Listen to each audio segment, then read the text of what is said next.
नमस्कार सबैजनालाई। सदा झैं आज पनि 2077 फागुन 26 गतेको गोरखापत्रमा प्रकाशित विषयगत प्रश्न उत्तरहरू लिएर आएकी छु। यो भिडियो हजुरहरूलाई निकै उपयोगी हुनेछ।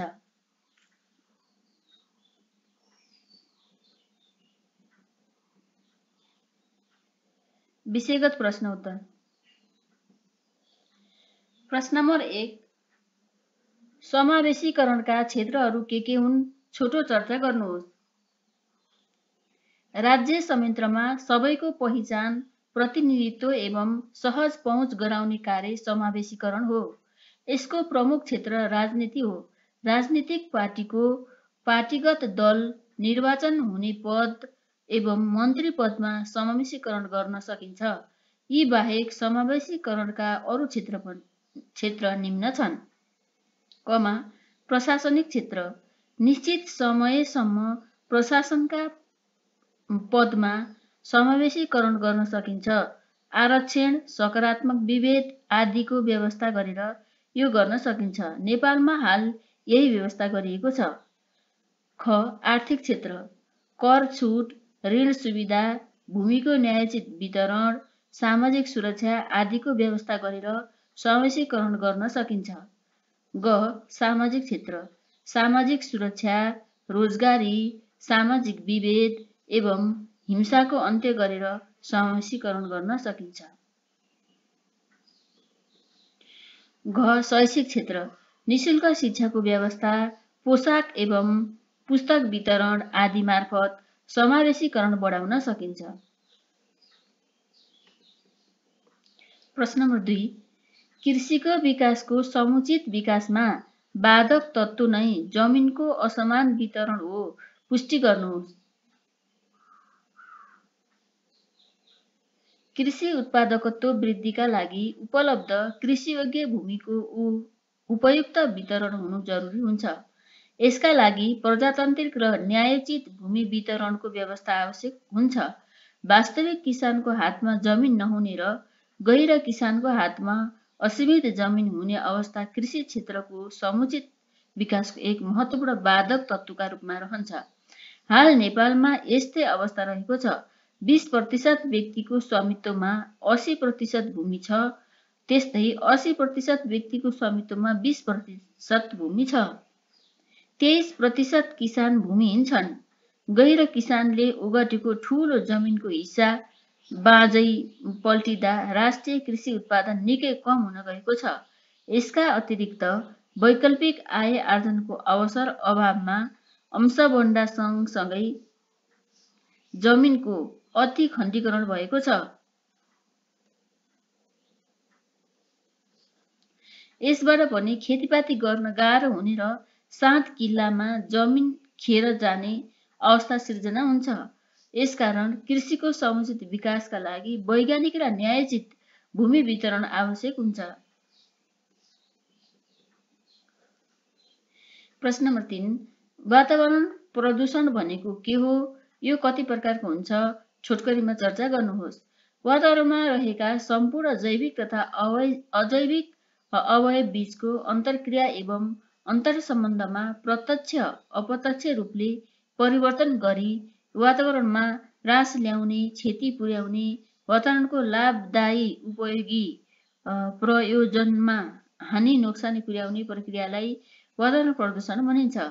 वातावरणीय पक्षलाई बेवास्ता गरी मानवीय क्रियाकलाप सञ्चालन गर्नु, तुलनात्मक रूपमा वातावरण संरक्षण भन्दा विकास निर्माण कार्यमा जोड दिनु तथा वातावरणीय सन्तुलनलाई संरक्षण गर्न जोड नदिनु वातावरण सन्तुलन र प्रदूषणका प्रमुख कारण हुन्।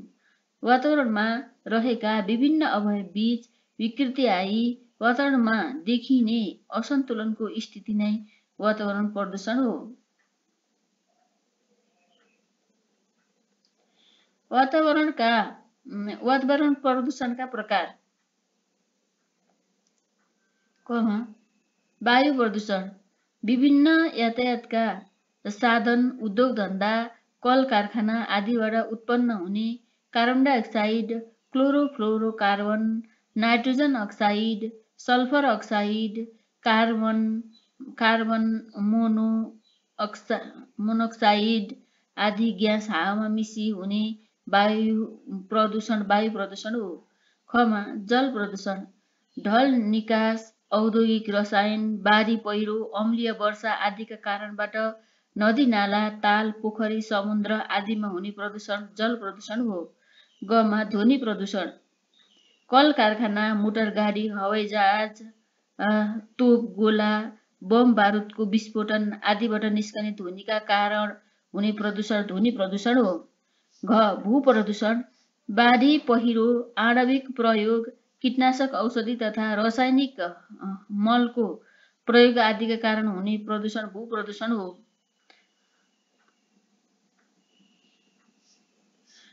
खाद्य प्रदूषण, खाद्य वस्तुमा विभिन्न औषधिको प्रयोग, खाद्य वस्तुको मिसावट, पुरानो, सडे गलेको र कम गुणस्तरको खाद्य पदार्थबाट हुने प्रदूषण खाद्य प्रदूषण हो।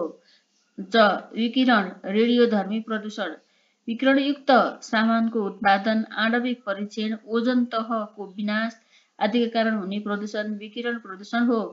छमा औद्योगिक प्रदूषण, विभिन्न उद्योगबाट निस्कने धुवाँ, फोहोर मैला आदि हुने प्रदूषण औद्योगिक प्रदूषण हो। यसकारण भूमि, जल, वायु प्रदूषण भई अनेक समस्या थपिने हुन्छ।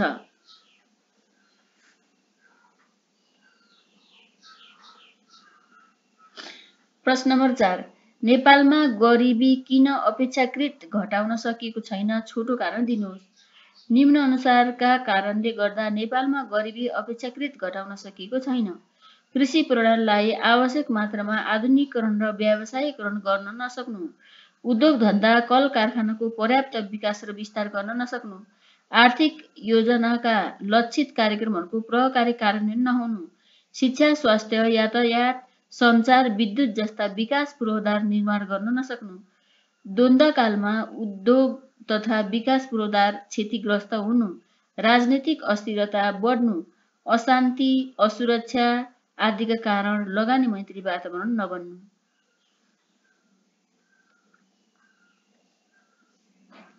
प्रश्न नम्बर 5, नेपालको संविधानमा विकास सम्बन्धी के कस्ता नीति व्यवस्था छ? उल्लेख गर्नुहोस्। नेपालको संविधानमा विकास सम्बन्धी के कस्ता नीति व्यवस्था छ? नेपालको संविधानको धारा 51 च विकास सम्बन्धी देहाय बमोजिम नीतिको व्यवस्था छ।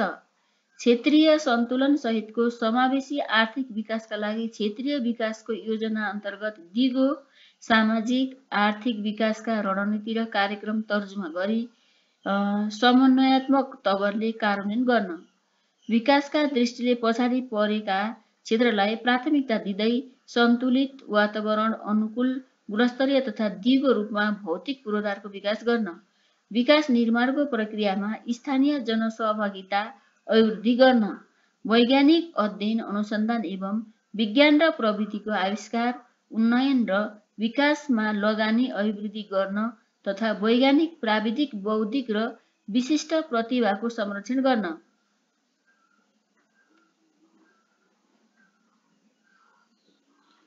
राष्ट्रिय आवश्यकता अनुसार सूचना प्रविधिको विकास र विस्तार गरी त्यसमा सर्वसाधारण जनताको सहज र सरल पहुँच सुनिश्चित गर्न, राष्ट्रिय विकासमा सूचना प्रविधिको उच्चतम उपयोग गर्न, विकासको प्रतिफल वितरणमा विपन्न नागरिकलाई प्राथमिकता दिँदै आम जनताले न्यायोचित रूपमा पाउने व्यवस्था गर्न, एकीकृत राष्ट्रिय परिचय पत्र व्यवस्थापन सूचना प्रणाली विकास गरी नागरिकका सबै प्रकारका सूचना र विवरण एकीकृत रूपमा व्यवस्थापन गर्न तथा यसलाई राज्यबाट उपलब्ध हुने सेवा सुविधा र राष्ट्रिय विकास योजनासँग आबद्ध गर्न, जनसाङ्ख्यिक तथ्याङ्कलाई अद्यावधिक गर्दै राष्ट्रिय विकास योजनासँग आबद्ध गर्न। प्रश्न नम्बर 6, नेपालमा सङ्घ, प्रदेश र स्थानीय तहबीच गरिएको प्रशासनिक अन्तर सम्बन्धबारे उल्लेख गर्नुहोस्।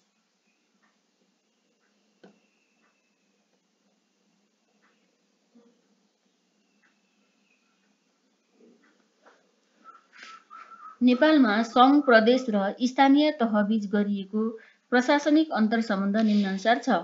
सङ्घीय इकाइ बीच जिम्मेवारी, स्रोत, साधन र प्रशासनको साझेदारी गर्दै सुमधुर र सहयोगात्मक सम्बन्धको विकास र विस्तार गर्न धारा 51 खको उपधारा 6 कुनै प्रदेशको निजामती सेवाको पदबाट सङ्घीय निजामती सेवाको पदमा वा सङ्घीय निजामती सेवाको पदबाट प्रदेश निजामती सेवाको पदमा सेवा परिवर्तन वा स्थानान्तरण गर्दा उम्मेदवारको उपयुक्तताको विषयमा लोकसेवा आयोगको परामर्श लिने धारा 243।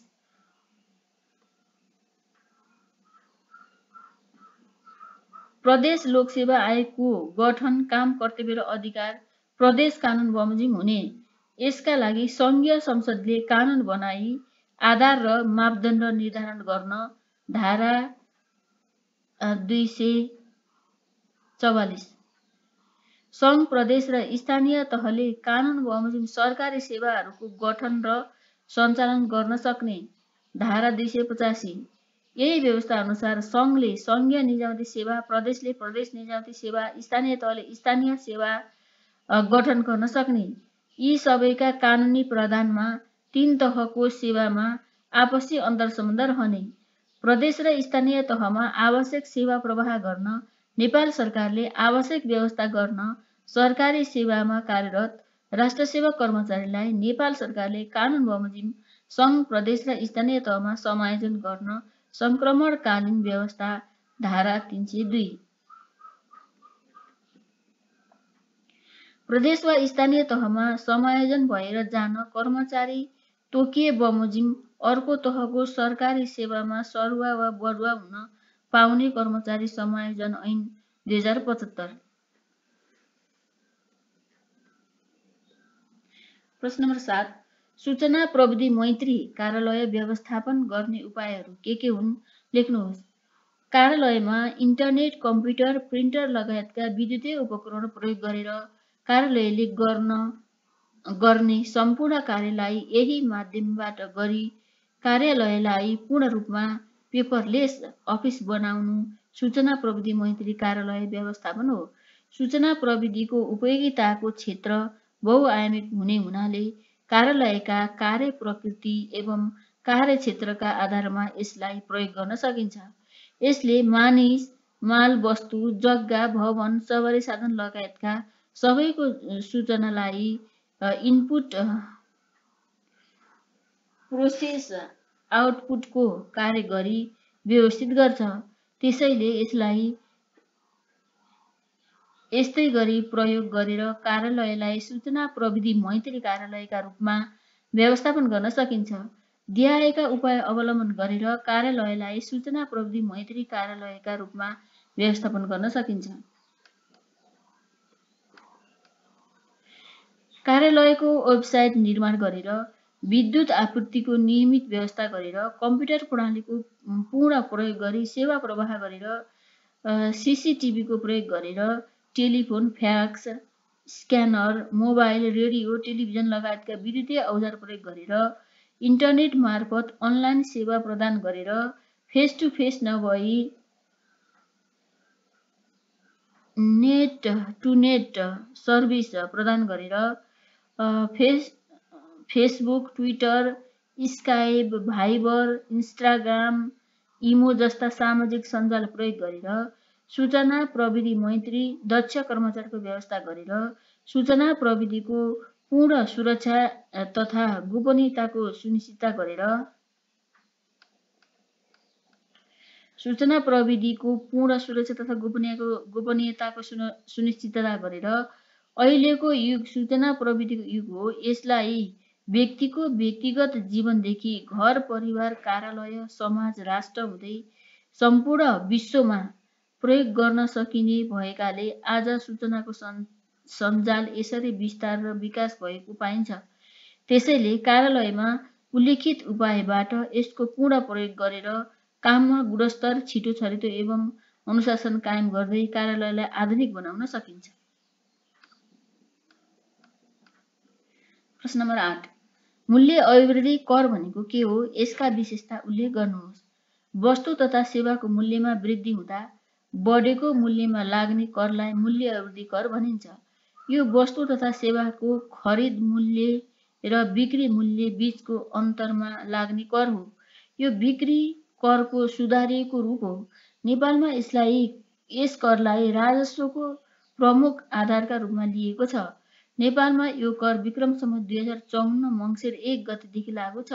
मूल्य अवधि कर लागू भएको दिन मङ्सिर 1 लाई विक्रम सम्वत 2069 सालदेखि राष्ट्रिय कर दिवसका रूपमा मनाउँदै आएको छ।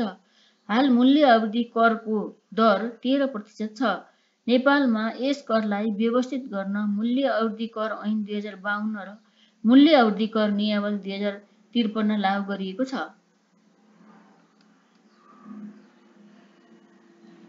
मूल्य अवधि करका विशेषता।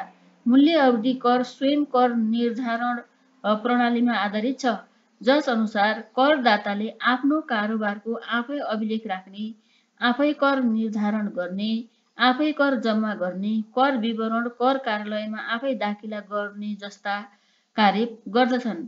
यसले करदातालाई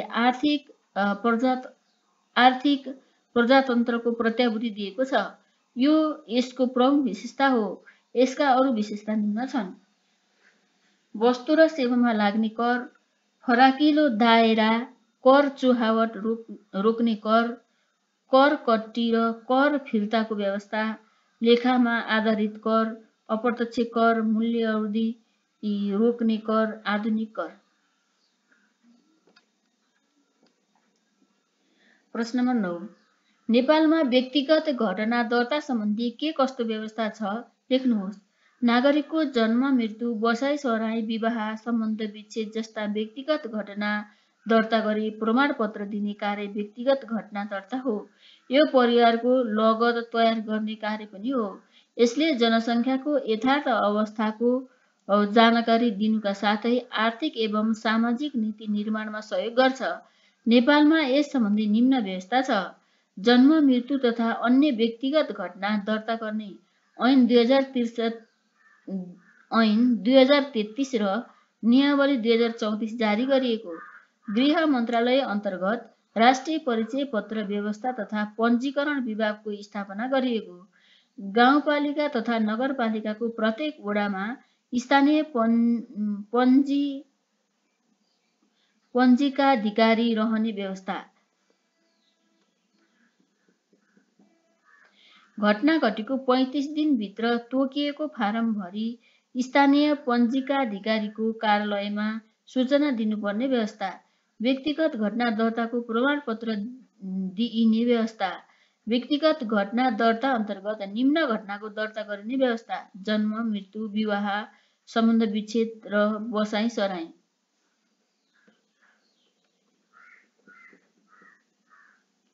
प्रश्न नम्बर 10। कार्यालयमा सञ्चार भनेको के हो? यसका महत्त्व लेख्नुहोस्। एउटा कार्यालय र अर्को कार्यालयबीच सूचनाको आदान प्रदान गर्ने कार्यालयमा सञ्चार भनिन्छ।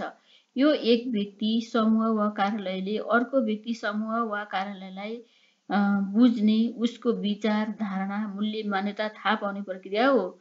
सञ्चार कार्यमा प्रेषक, प्रापक, सूचना माध्यम संलग्न हुन्छन्। सञ्चार एक निरन्तर प्रक्रिया हो। सञ्चारका तत्त्व: प्रेषक, विषयवस्तु तथा सूचना प्रापकलाई पठाउने व्यक्ति प्रेषक हो। प्रापक, प्रेषकले पठाएको विषयवस्तु तथा सूचना पाउने व्यक्ति प्रापक हो। विषयवस्तु तथा सूचना: प्रेषकले प्रापकलाई सञ्चार गर्न पठाउने विवरण, विषयवस्तु तथा सूचना हुन्। माध्यम: प्रेषकले प्रापकलाई विषयवस्तु तथा सूचना पठाउन प्रयोग गर्ने साधन माध्यम हुन्। जस्तै टेलिफोनबाट दुई पक्षबीच कुराकानी भएमा टेलिफोन माध्यम हो। Thank you.